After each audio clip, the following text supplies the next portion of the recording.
Hey guys, welcome. Today we're going to be painting and doing some decal application on our ME410A from Airfix.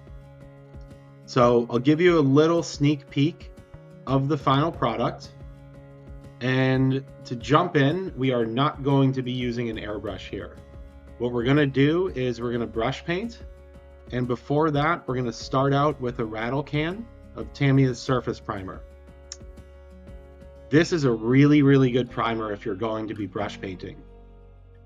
Reason being, yes, this kit has great detail, but it's a 172 kit. So the detail is small and it's shallow in comparison to 148, 30, 135, things like that. So we really want to make sure that we have room to paint, right? And that our paint doesn't end up just kind of globbing up all the details. So a nice light primer coat, that self-leveling ability is going to leave us kind of the perfect canvas.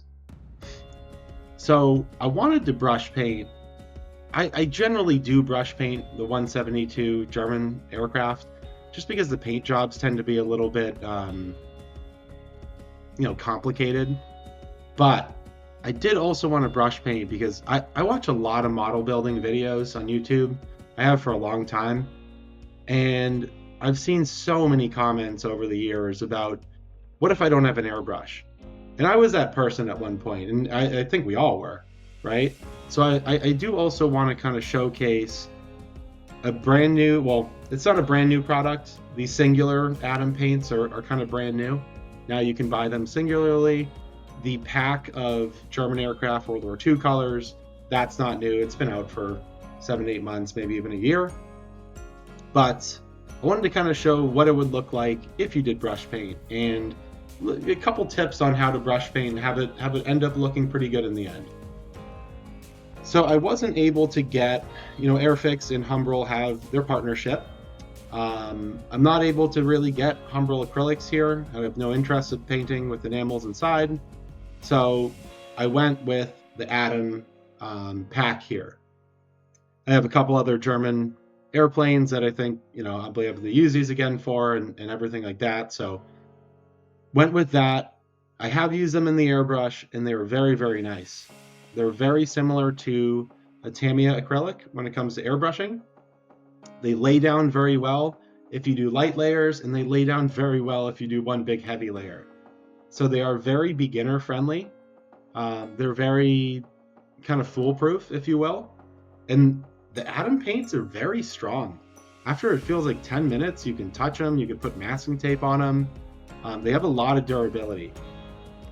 But I also heard that they were going to be very, very good for brush painting. So I wanted to use the Humbrol products because I kind of do things by the book a lot. But I also wanted to give these a shot, and we got our opportunity to kind of test them out with the paintbrush. So if you saw the Churchill that was upside down on my table a second ago, I did a little bit of kind of test painting on there with the brush, with some thinner and things like that. Now, if you don't have the Ammo by Mig thinner that I just showed, that's fine. You can use water.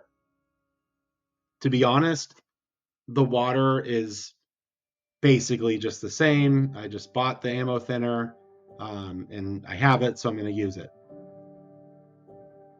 We're probably doing about 40% thinner. I kind of worked up. I tested it straight out of the bottle, and it works really well out of the bottle.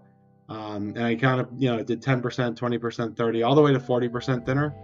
And that's where I kind of got the best result. Now, I didn't go higher than 40%, and you probably could, but this is a light color. I didn't want to, have to do too many layers in the bottom, maybe slightly lazy, but it is what it is. And the final product turns out, I think, really awesome. So when you're brush painting, you'll see me do it pretty much every time I pick up paint. Put some paint back on the palette. That is one of the simplest things that you can do. Obviously, we're going to brush with, the direction of airflow over this plane so that any brush strokes that we might have kind of, go with not gravity, but with physics, I guess.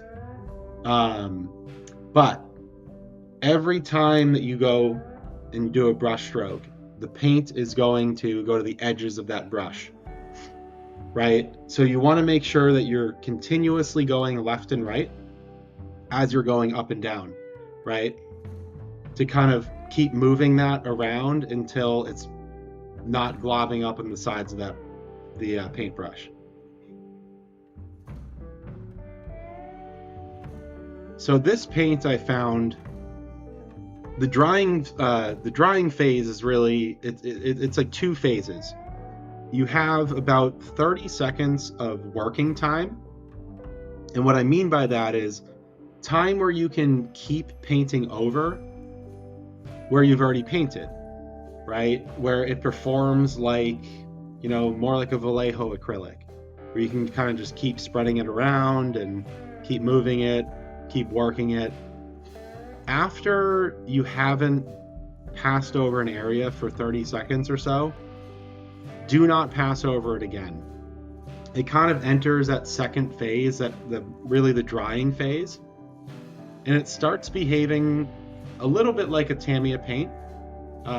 You can pull up some paint for sure if you go over an area that's kind of entered that drying phase, but you're also going to disrupt the paint's leveling phase, which is happening during that drying phase, right?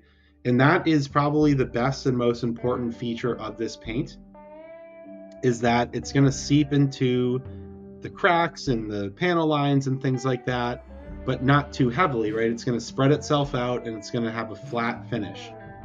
And by doing that, it's going to take away the brush strokes that are present when we are hand brushing this paint. So that would be my best advice. And I had one kind of screw up when I was doing this, but able to fix it pretty easily. So it's not a huge concern.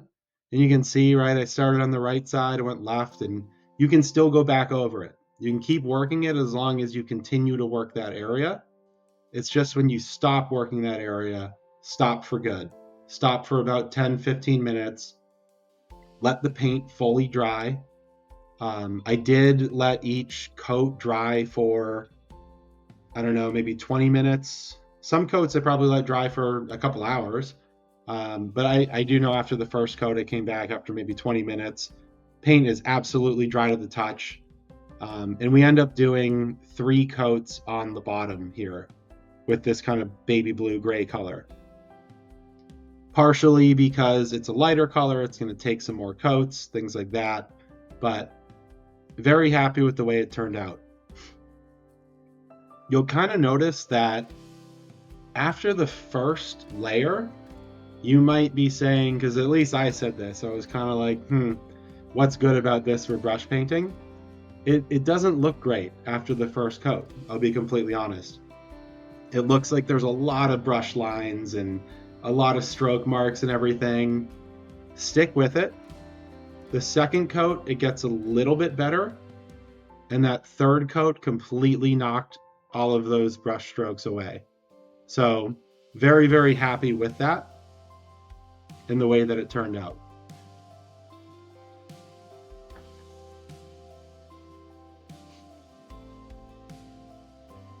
All right, and so you can see there's a lot of detail left here. A lot of really good detail. You can probably tell that it's brush painted, right? But there's not a lot of brush strokes. Paint didn't seep into, a lot of cracks that we didn't want it to. And there's going to be plenty of areas for our panel line washes and things like that to really work and to flow, right? So very happy with just 3 coats on that. And now we're going to do the top. And the top, we're only going to do two coats of each color because they're darker. They took hold a little bit easier. But one thing I want to mention here, you can see I used some masking tape to kind of mask off those areas because with a brush, it's really hard to get straight lines. But if you look at Airfix's diagram, the color diagram for painting, it does not match the colors right? It's going to tell you, hey, this is color 241, and it's going to look like a dark green, and guess what? It's a light gray, that sort of thing, right? I think really just the reasoning behind it is simply whoever made that diagram wanted it to be easy for us to differentiate where the colors begin and end, so that when you do have similar colors together, you're not looking at it saying, hey, which one's which. It's very easy to just either paint by the numbers, or you could paint, visually with what you see in the diagram and match it on the plane. Now, I did not do the visual version. I painted by the numbers. So this section and everything that we're going to do in the next minute or two here was calling for the RLM 75. The Atom and the Humbrol paints are they must not match, because I've seen Model Minutes build and paint this kit, and he did it with Humbrol paints. He's got a great channel if you haven't seen his. And his kit, it turned out very light gray, and this is a little purple. Now, I am comfortable enough in my modeling to, paint a purple plane. I have no problem with that. But it's not going to look like it does on the box. So either one, don't care and just, paint it and have fun and build a nice kit and have something, at least the way I look at it is, hey, this looks different than anything else on my shelf, and it works. It looks great. Or the box of Atom paints, it gives you 12 paints. So I didn't have to do it by the numbers. You could easily do it, and grab what catches your eye as, hey, this looks like the right color. And you could just look at the box art and kind of paint it that way. You will also see it's because the Atom and the Humbrol paints aren't a one-to-one match. They're obviously both different interpretations of what those colors are, and they're going to be slightly different. I think kind of every paint is slightly different, but made by different manufacturers and things. So what is going to also happen with using these Atom paints is this secondary green color that we're painting the tail camouflage with. This is not going to match a decal that it calls for us to put on the tail. You could leave it off if you wanted. You'll see what it looks like when I end up putting it on. I think it looks fine. But it's just another interpretation, or another, I'm losing words here. It's just another example of how the colors don't match one-to-one. But looking at the final product, these paints are awesome to hand brush.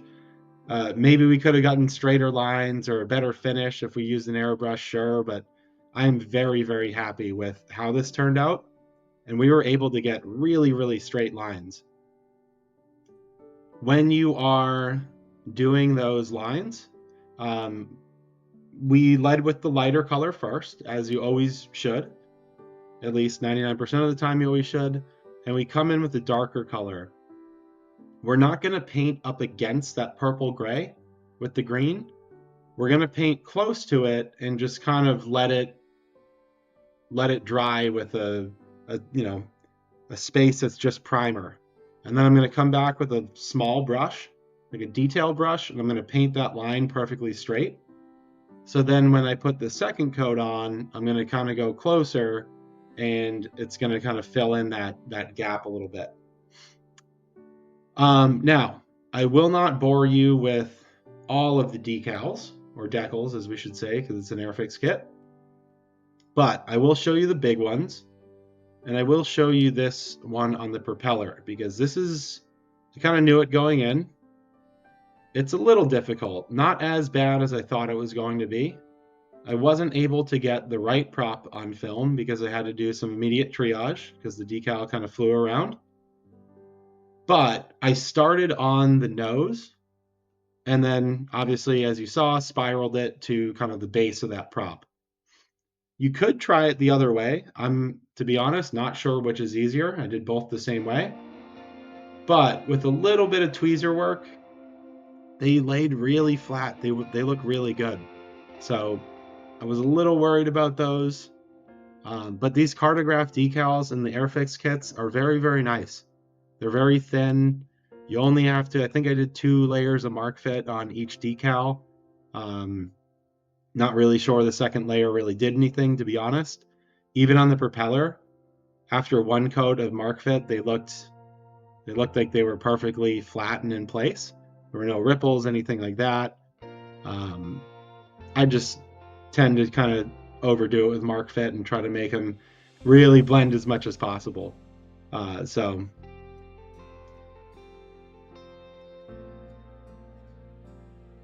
what I will say here, and you can see on the wing here, so that's like 9 different decals, that kind of orangey red line.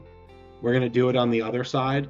I'm not going to show you me putting on all of the decals, and that is simply because when I have a kit that has a lot of small decals and decals on all sides, what you're going to end up doing if you're anything like me is you're going to put some on one side, you're going to flip it around, you're going to start putting them on the other side, you're going to touch one, it's going to stick to your finger, you're going to get frustrated.